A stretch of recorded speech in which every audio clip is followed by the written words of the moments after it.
Como nos decía la hermana, citando la Escritura, no es con ejército, no es con fuerza, sino que es con el Espíritu del Señor.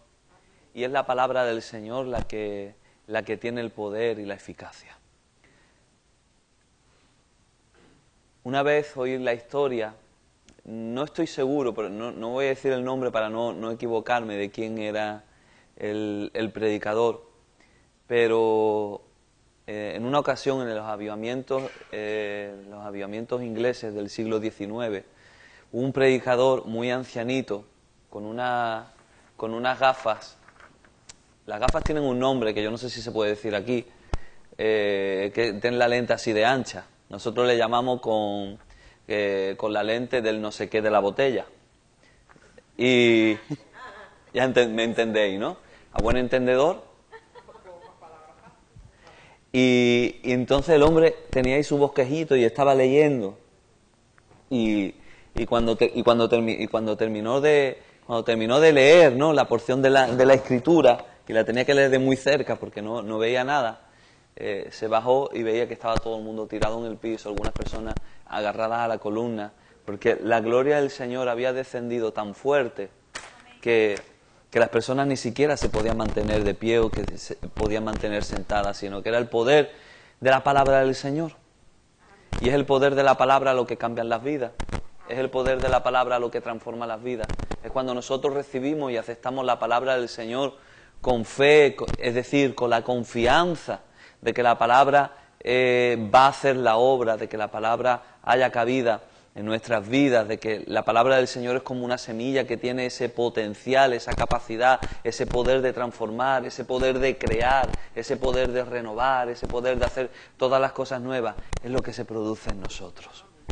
Y el Espíritu Santo usa precisamente la Escritura y usa precisamente la palabra del Señor. Yo creo que si en esta mañana cogiéramos el Salmo 119 y solamente lo leyéramos, nuestras vidas serían bendecidas, ¿verdad? Y porque dice precisamente el Salmo 119 que la exposición de tu palabra alumbra. Vamos a leer un pasaje muy conocido. ¿Soy yo? Ponlo más abajo. Con permiso.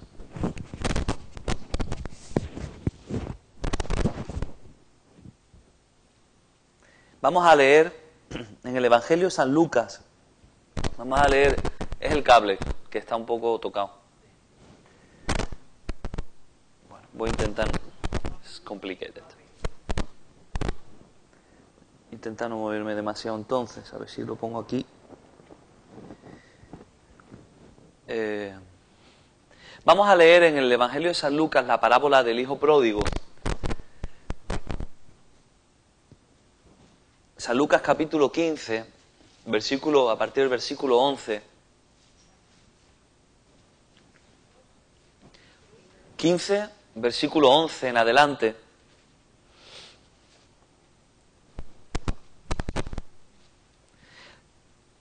¿Lo tenemos? Amén. También dijo: un hombre tenía 2 hijos, y el menor de ellos dijo a su padre: Padre, dame la parte de los bienes que me corresponde, y les repartió los bienes. No muchos días después, juntándolo todo, el hijo menor se fue lejos a una provincia apartada, y allí desperdició sus bienes viviendo perdidamente. Y cuando todo lo hubo malgastado, vino una gran hambre en aquella provincia y comenzó a faltarle. Y fue y se arrimó a uno de los ciudadanos de aquella tierra, el cual le envió a su hacienda para que apacentase cerdos. Y deseaba llenar su vientre de las algarrobas que comían los cerdos, pero nadie le daba. Y volviendo en sí dijo: ¿cuántos jornaleros en la casa de mi padre tienen abundancia de pan, y yo aquí perezco de hambre? Me levantaré e iré a mi padre y le diré: Padre, he pecado contra el cielo y contra ti, ya no soy digno de ser llamado tu hijo. Hazme como a uno de tus jornaleros. Y levantándose, vino a su padre, y cuando aún estaba lejos, lo vio su padre, y fue movido a misericordia, y corrió, y se echó sobre su cuello, y le besó. Y el hijo le dijo: Padre, he pecado contra el cielo y contra ti, y ya no soy digno de ser llamado tu hijo. Pero el padre dijo a sus siervos, sacad el mejor vestido y vestidle, y poned un anillo en su mano y calzado en sus pies, y traed el becerro gordo y matadlo, y comamos y hagamos fiesta, porque este mi hijo muerto era y ha revivido, se había perdido y es hallado. Y comenzaron a regocijarse. Hasta aquí es el enfoque de lo que en esta mañana tenemos para poder estudiar de la palabra del Señor, pero vamos a terminar la parábola. Dice el versículo 25, y su hijo mayor estaba en el campo, y cuando vino y llegó cerca de la casa, oyó la música y las danzas, y llamando a uno de los criados le preguntó qué era aquello. Y le dijo, tu hermano ha venido, y tu padre ha hecho matar el becerro gordo por haberle recibido bueno y sano. Entonces se enojó y no quería entrar. Salió por tanto su padre y le rogaba que entrase. Mas él respondiendo dijo al padre, he aquí tantos años te sirvo, no habiéndote desobedecido jamás, y nunca me has dado ni siquiera un cabrito para gozarme con mis amigos. Pero cuando vino este tu hijo, que ha consumido tus bienes con rameras, has hecho matar para él el becerro gordo. Él entonces le dijo, hijo, tú siempre estás conmigo, y todas mis cosas son tuyas. Mas era necesario hacer fiesta y regocijarnos, porque este tu hermano muerto era, y ha revivido, se había perdido, y ha sido hallado. Padre Santo, te damos gracias una vez más por tu presencia, Señor. Te damos gracias, bendito Dios, porque tú estás aquí con nosotros. No tenemos duda alguna, Señor, de que tu Espíritu Santo se mueve, Dios mío, entre las sillas, se mueve, Dios mío, entre los lugares donde aquí estamos y sobre todo está habitando dentro de nuestros corazones, Señor. Gracias por tu presencia en esta mañana, gracias por tu poder, gracias Dios mío porque tú has sido fiel a tu cita y a tu compromiso con nosotros, Señor. En esta mañana te queremos pedir, Señor, que tú abras nuestro entendimiento, Señor, para poder recibir tu palabra, que tú quites todo obstáculo, todo impedimento, toda sensación de malestar, Señor, para que, Dios mío, nuestras mentes, nuestros corazones, nuestro espíritu pueda recibir tu palabra y tu palabra pueda ser prosperada para aquello que tú la envías, Señor. Ayúdame también a mí, Señor, a poder comunicar con fluidez, Señor, lo que tú tienes en esta mañana para tu iglesia bendita y preciosa, Señor. Gracias por cada hermano que está aquí en esta mañana, gracias por cada familia aquí representada, Señor, por el propósito que tú tienes hoy con nosotros, Señor. En Cristo Jesús te bendecimos. Amén. Amén. Hay muchas cosas que en la palabra del Señor nosotros encontramos que son un tesoro. Y siempre que encontramos cosas, nos alegramos y nos gozamos. Amén. Yo no sé si os ha pasado alguna vez, posiblemente, que a lo mejor estáis buscando algo, a lo mejor estáis buscando una foto, o a lo mejor estáis buscando una camiseta, o estáis buscando un libro, o un bolígrafo, o un billete de $100 que no encontráis, y de repente cuando lo encontráis, o, como ocurre a veces, a Lina le pasa de vez en cuando, que encuentra un bolso y dice, uy, tengo aquí $20, ya puedo ir a los gauchos. Y hay un gozo especial por encontrar cosas que son perdidas o cosas que no te esperabas. Y este Evangelio 15, este capítulo 15 del Evangelio de Lucas es muy especial precisamente porque el Señor como que abre su corazón y nos habla acerca del gozo de encontrar las cosas perdidas. En los versículos anteriores vemos precisamente la oveja de la parábola perdida.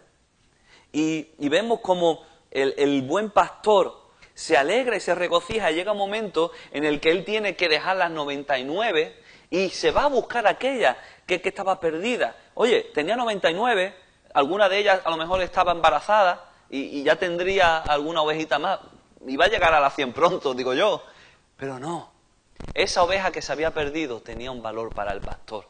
Y eso nos habla mucho acerca del carácter de quién es Dios. Porque a Dios no le importan los números, a Dios le importa la persona. Y es muy importante, yo hago a veces mucho énfasis acerca del carácter de quién es Dios, porque creo que vivimos en una época donde, que aparte que estamos perdiendo un poco la memoria con todo esto de la memoria digital en los teléfonos y que ya recordamos poco, en la iglesia del Señor necesitamos recordar quién es el Señor, cuál es el carácter de nuestro Dios. Porque la imagen que nosotros tenemos de Dios, al final, dependiendo de esa imagen que nosotros tengamos de Dios, vamos a vivir nuestra relación con Dios. Lo que compartía antes el hermano Carlos. Si Constantino se dedicó a levantar iglesias para intentar de alguna manera ponerse a cuentas con el Señor y equilibrar la balanza de los pecados que había cometido antes de conocer al Señor o incluso durante su vida como cristiano, eso lo hacía porque él tenía una imagen errónea acerca de quién era Dios. No se había dado cuenta, no había experimentado, tal vez, en su total dimensión, en su total amplitud, lo que significa la gracia del Señor, lo que significa el favor de Dios, lo que significa lo que Dios ha hecho por nosotros. El corazón del Señor, el corazón del pastor. Más adelante encontramos también la parábola de la moneda perdida, y que esta mujer había encontrado esta moneda que se puso a buscarla, diríamos en Andalucía, perdonadme la expresión tan coloquial, a buscarla como una loca. ¿Por qué? Porque estaba deseando encontrar aquello que necesitaba. A lo mejor era porque necesitaba la moneda para comprar, o a lo mejor era porque era la parte de ese collar que era parte de su ajuar y era un tesoro. Cualquiera que fuere, lo que realmente él estaba buscando era algo que era de valor y que era importante. Y aquí el evangelista San Lucas continúa con esta parábola del hijo pródigo, que ya sabemos porque se ha predicado mucho y todos a lo largo de nuestra vida como cristianos la hemos oído muchas veces, la hemos estudiado, de que significa realmente, más que el protagonista es el hijo, lo que nos quiere hablar es acerca de cuál es el corazón del padre. Que en vez de llamarse la parábola del hijo pródigo, debería llamarse la parábola del padre bueno. Porque el verdadero protagonista de esta ilustración es el Padre, es mostrar el corazón del Padre. Y yo creo que nosotros como iglesia debemos, la iglesia en todo el mundo, renovar nuestra imagen acerca de quién es Dios y verdaderamente continuar entendiendo que Dios es un Padre amoroso.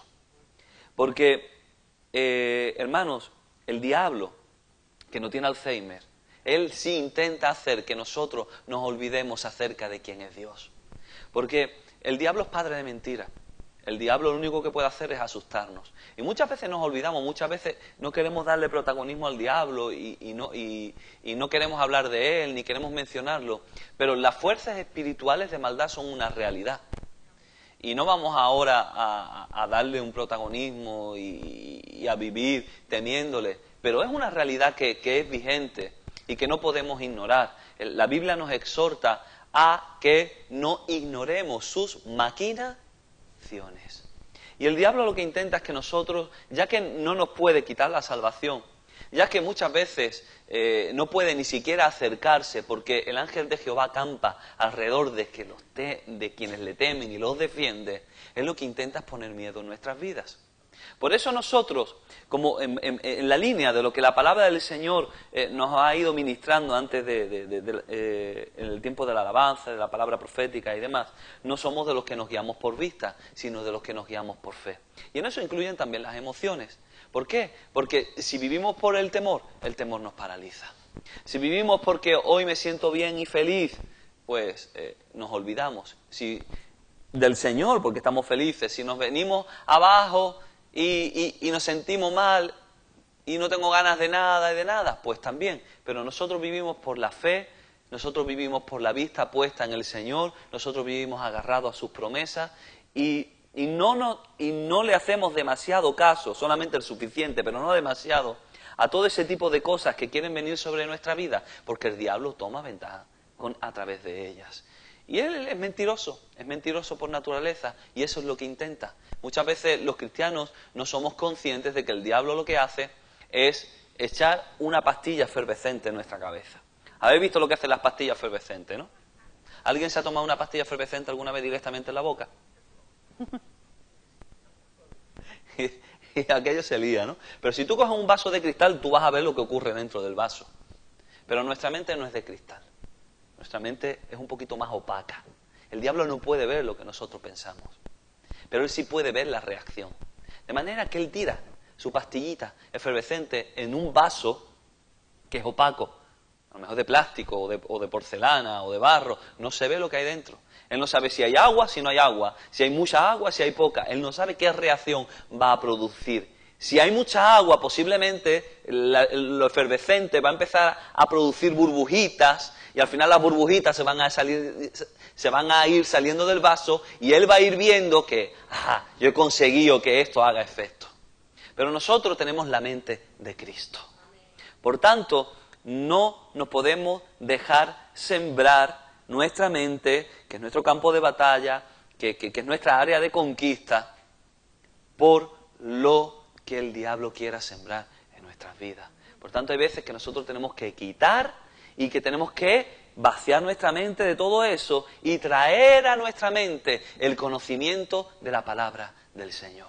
Amén. Y decir, esto lo echo fuera en el nombre de Jesús. El temor lo echo fuera en el nombre de Jesús. ¿Por qué? Porque tengo autoridad en base a lo que la palabra del Señor me enseña. Porque estoy en Cristo, porque etcétera, etcétera, etcétera. Todos conocemos lo que la Biblia nos dice acerca de este tema. Y usamos entonces el yelmo de la salvación, que para eso lo tenemos, no para ponerlo en la mesita de noche, ¿vale?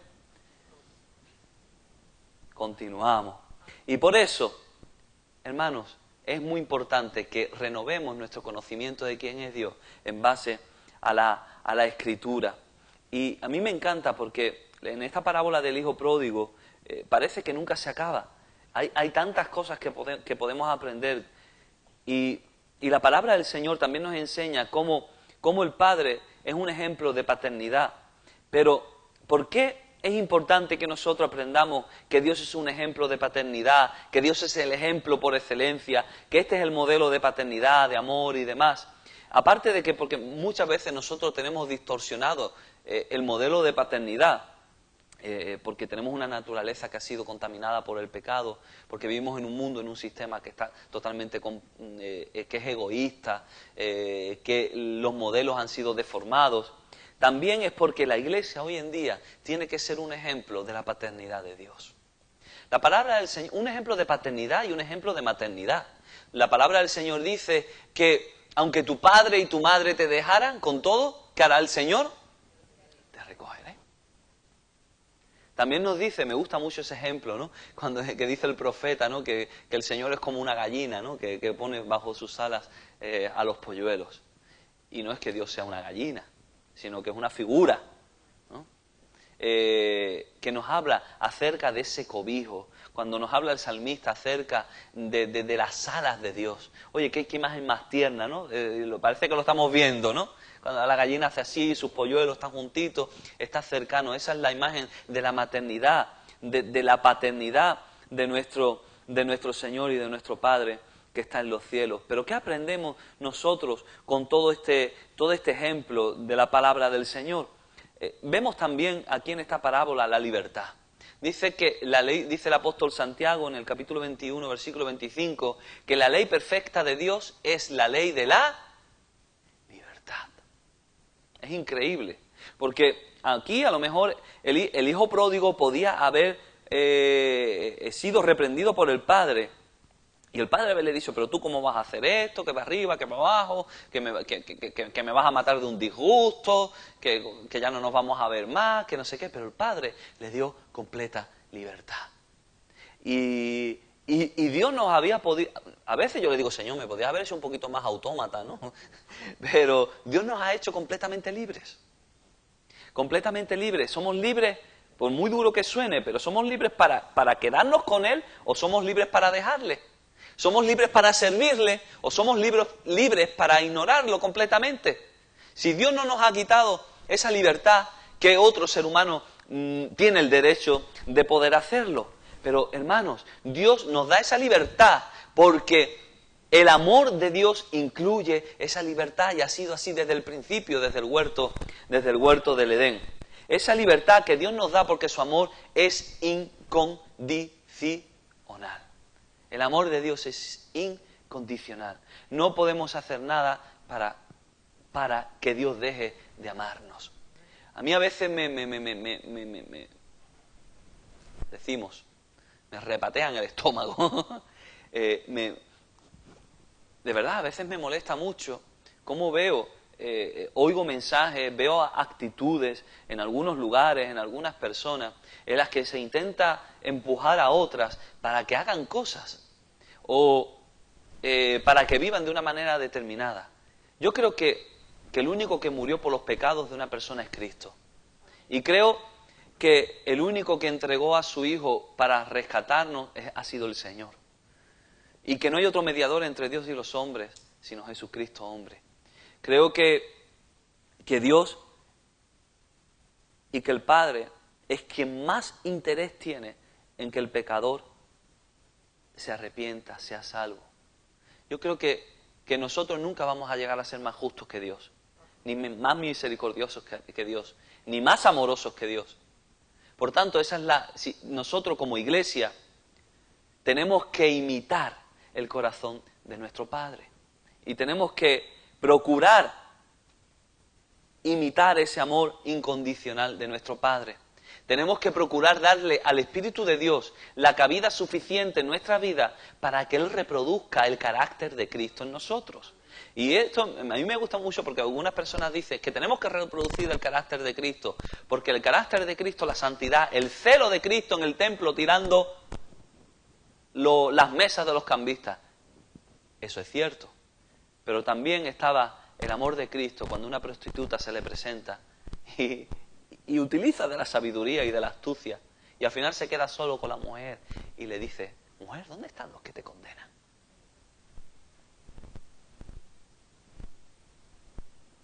Oye, ¿dónde están? Porque ese es el amor y el corazón del Señor. Un amor que es incondicional. Vosotros ya sabéis, porque me habéis escuchado predicar algunas veces, que me gusta el Evangelio de Marcos, ¿no? Y en el Evangelio de Marcos vemos mucho precisamente el carácter de Dios que sale al encuentro. La iglesia en Roma, cuando estaba siendo perseguida en el siglo I, de alguna manera tenían la tentación de sentirse de que Dios les había olvidado. Y el evangelista Marcos escribe con este propósito, por supuesto inspirado por el Espíritu Santo en esta línea, en la que ellos nunca sintieran el abandono de Dios.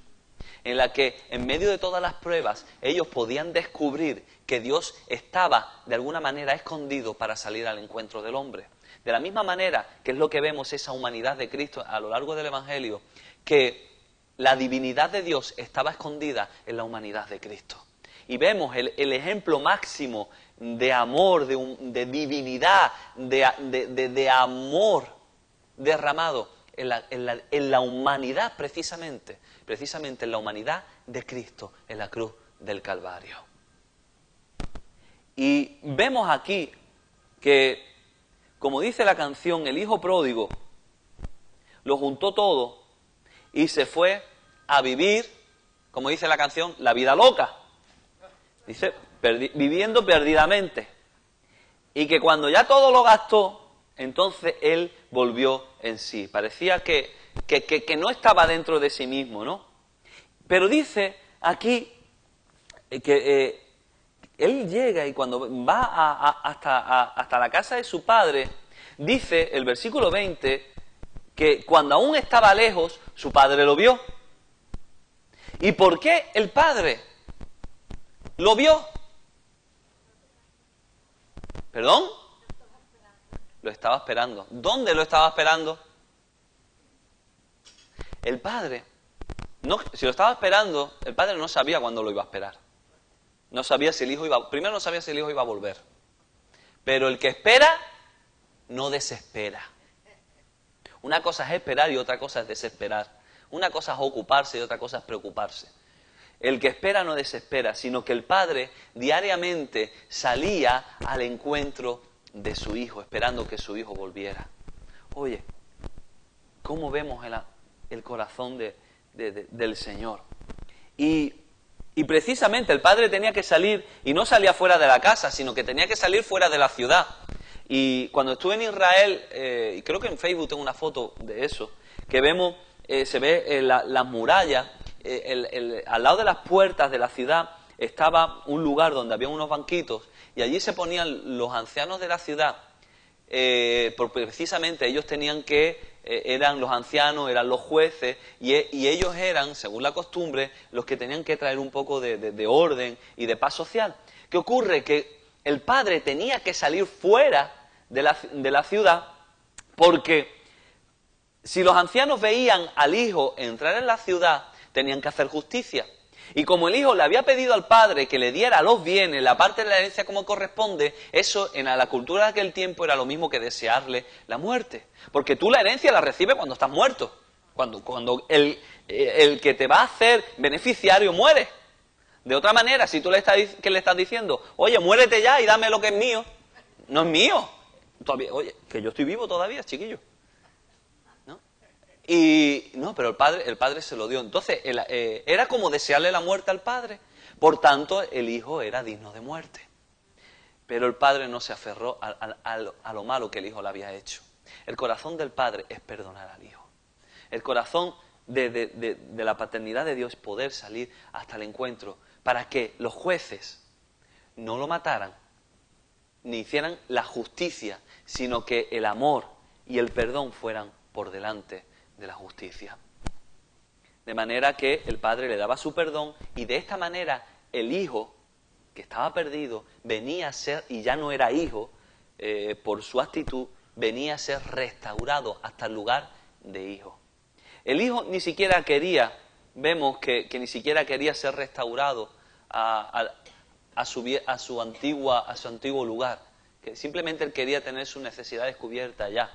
Pero el corazón del padre era sentarlo en el lugar que les correspondía. No ponerlo con los sirvientes, sino ponerlo a la mesa.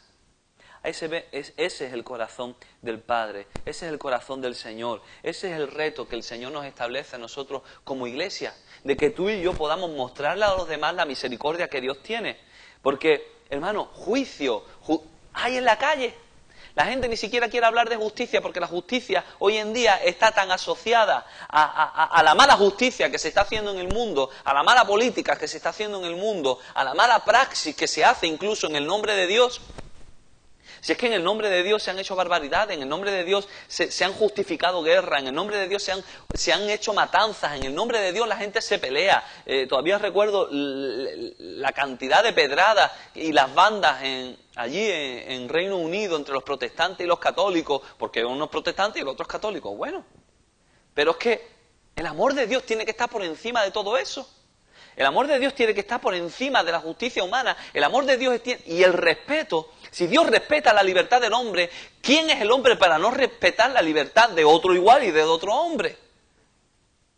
Nosotros tenemos que intentar parecernos más al Señor. Últimamente he oído a algunas personas hablar de cómo pueden hacer que la iglesia crezca, de cuáles son los errores que están cometiendo, de cuáles son las estrategias que tienen que hacer. Hermano, no existen estrategias, no existen métodos. Hay un método que sí, que ¿cuál es? Es estar en consonancia, es estar en verticalidad con el Señor. Estar en sintonía con el Espíritu de Dios y que el Espíritu de Dios nos guíe, que el Espíritu de Dios nos mueva. Ese es el método. ¿Cuál es el método para que una iglesia crezca? Hay que buscar al Señor. ¿Cuál es el método para ser usado por el Señor? Hay que buscar al Señor. Y Dios derramará ya después sabiduría, y Dios derramará estrategias, y Dios dirá lo que tiene que hacer, pero no podemos imitar a nadie y no podemos reproducir absolutamente la vida de nadie. Tenemos que ir agarrados del Señor. Y tenemos que intentar transmitir esa misericordia y ese amor de Dios también a aquellas personas que no la tienen. Nuestra hermana estaba diciendo antes que somos la luz del mundo y que Él es la luz del mundo. Y si nosotros somos las lámparas, Él es la llama. Y nosotros iluminamos del fuego que Él ha puesto en nuestras vidas. Y si nosotros podemos calentar y si algo tenemos porque se lo debemos a Él y porque Él nos lo ha dado. Por eso Dios nos ha hecho administradores de su gracia. La gracia es suya, nosotros la administramos. Pero bueno, también Dios nos ha llamado a administrar bien. Eso es otra historia. Pero vemos la obra de la salvación del Señor con este hijo pródigo, ¿no? En el tipo de reconciliación, en el tipo de restitución. ¿Cómo le pone? Qué bonito que le pone los zapatos. ¿Por qué le pone los zapatos? Es que los siervos no tenían zapatos. Eran los dueños, eran los hijos, los que vivían en la casa, los que tenían zapatos. y le pone el anillo de la autoridad y le da el resto de las ropas, lo cambia, lo lava, lo vuelve a poner en ese lugar. Muchas veces nosotros no nos vemos en el lugar en el que estamos. Y a veces lo hemos hablado y lo hemos compartido, que nosotros nos vemos sentados aquí en la silla o nos vemos sentados conduciendo un coche o en el salón de la casa, pero Dios nos ve sentados en los lugares celestiales, allí donde está Cristo. Y Cristo en Apocalipsis dice, ¿no?, que al que venciere, Él dice, yo le daré que se siente conmigo en mi trono, así como yo he vencido y me he sentado en el trono con mi Padre. Nos dicen el trono de al lado. Conmigo, en mi trono. A buen entendedor. Dios quiere que sepas en esta mañana que te tiene sentado en sus rodillas. Bendito sea el nombre del Señor. El padre olvidó el daño que el hijo le había hecho. El padre olvidó la maldición del hijo. El padre olvidó que el hijo intentó matarlo. Porque Dios olvida. Dice que Él echa al fondo del mar los pecados y se olvida de ellos. Al ser humano le cuesta trabajo olvidar. El que perdona tiene que olvidar, hermano. Hay gente que no quiere olvidar para que no le vuelvan a hacer daño. El que perdona, olvida. Esa es la actitud que vemos en el Padre. Y el Padre se encontró al Hijo después de una larga espera. Y me encanta este capítulo 15 por la palabra que utiliza acerca de las cosas perdidas, que es apoloumai, que es algo que no está en su lugar, pero tiene que estar, que va a ser colocado.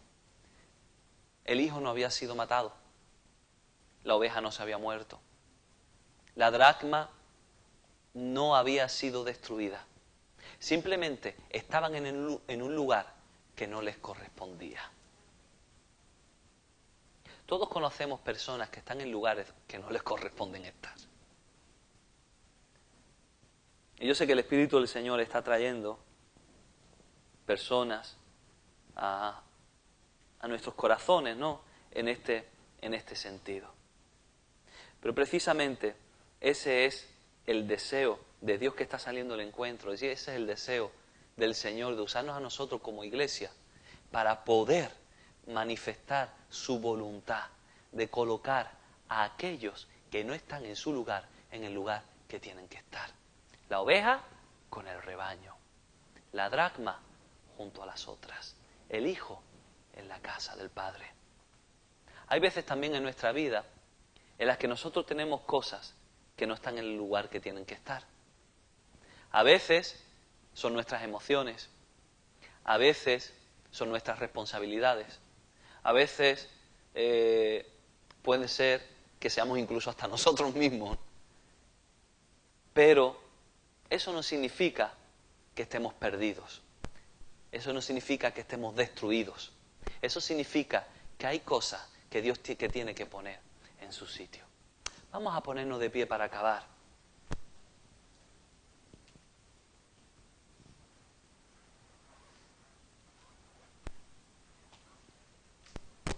Y vamos a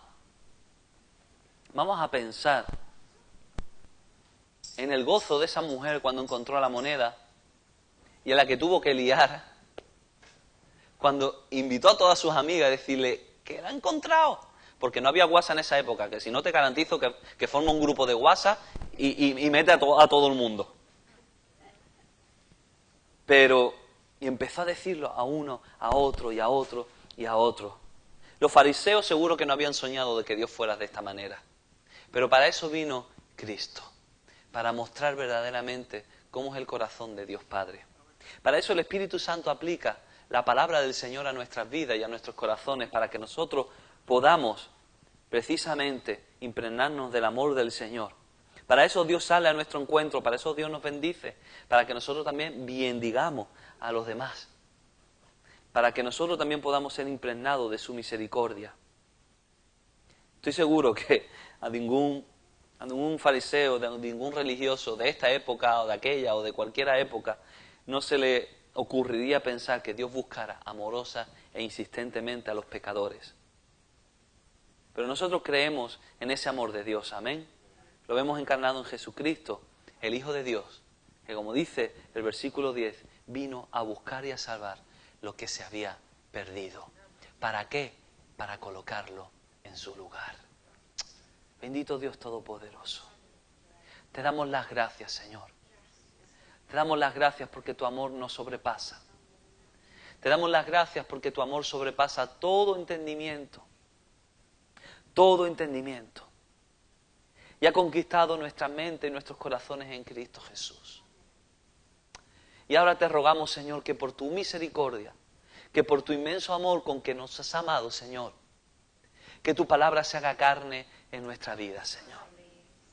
Que tú nos continúes y continúes desarrollando la semilla que en esta mañana por tu palabra ha sido sembrada en nuestros corazones, Señor.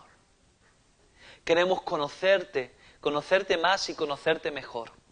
Pero no solamente de mente, sino de experiencia. Queremos que ese amor nos impregne, que ese amor nos conquiste, que ese amor nos limpie, nos continúe transformando a la imagen de tu Hijo Jesucristo. Que podamos ser instrumentos en este mundo para poder seducir y conquistar la vida de otras personas que están destruidas y que necesitan poder conocerte. Te pedimos, Señor, que por tu inmensa misericordia nosotros no seamos brazos ejecutores de juicio, sino que seamos, Señor, portadores de pan y de agua, Señor. Bendito sea tu nombre, Señor. Bendito sea tu nombre, Espíritu Santo. Gloria al Padre, gloria al Hijo y gloria al Espíritu Santo. Santo, santo, santo, santo es el Señor. Santo, santo, santo, santo es el Señor. Bendito sea su santo y bendito nombre.